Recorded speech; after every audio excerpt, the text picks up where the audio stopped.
years of intensive research, I was amazed by the amount of new material I was able to discover by digging through old records, interviewing eyewitnesses, visiting the missile sites in Cuba, and poring over thousands of photographs shot by U.S. reconnaissance planes.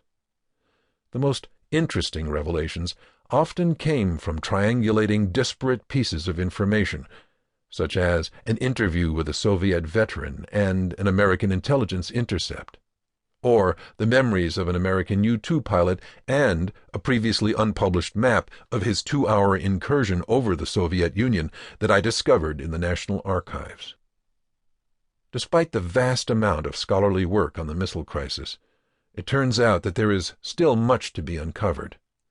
Many of the Soviet veterans quoted in this book, including the men who physically handled the nuclear warheads and targeted them on American cities, had never been interviewed by a Western writer. As far as I am aware, no previous missile crisis researcher inspected the hundreds of cans of raw intelligence film sitting in the archives that provide detailed documentation of the construction and activation of the Cuban missile sites.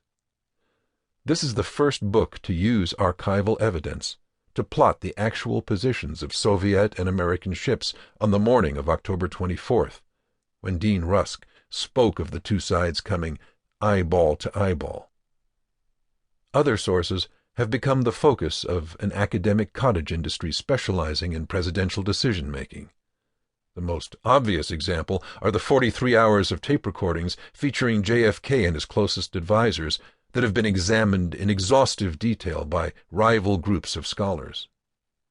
The White House tapes are extraordinarily important historical documents, but they are only a slice of a much larger story.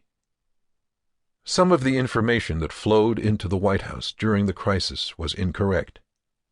To rely on statements by presidential aides like Robert McNamara and John McCone without checking them against the rest of the historical record is a recipe for inaccuracy. I point out some of the most obvious errors during the course of this narrative.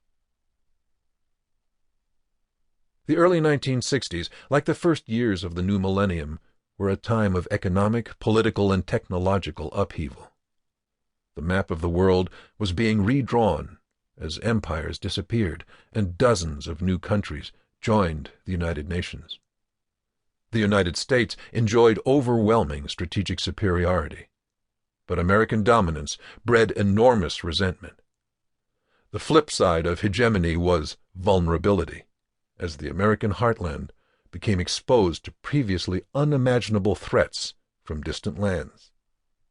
Then, as now, the world was in the throes of a technological revolution. Planes could travel at the speed of sound. Television could transmit pictures instantaneously across the oceans. A few shots could trigger a global nuclear war. The world was becoming a global village, in the newly minted phrase of Marshall McLuhan. But the revolution was unfinished. Human beings possessed the ability to blow up the world, but they still used the stars for navigation. Americans and Russians were beginning to explore the cosmos, but the Soviet ambassador in Washington had to summon a messenger on a bicycle when he wanted to send a cable to Moscow. American warships could bounce messages off the moon, but it could take many hours to decipher a top-secret communication.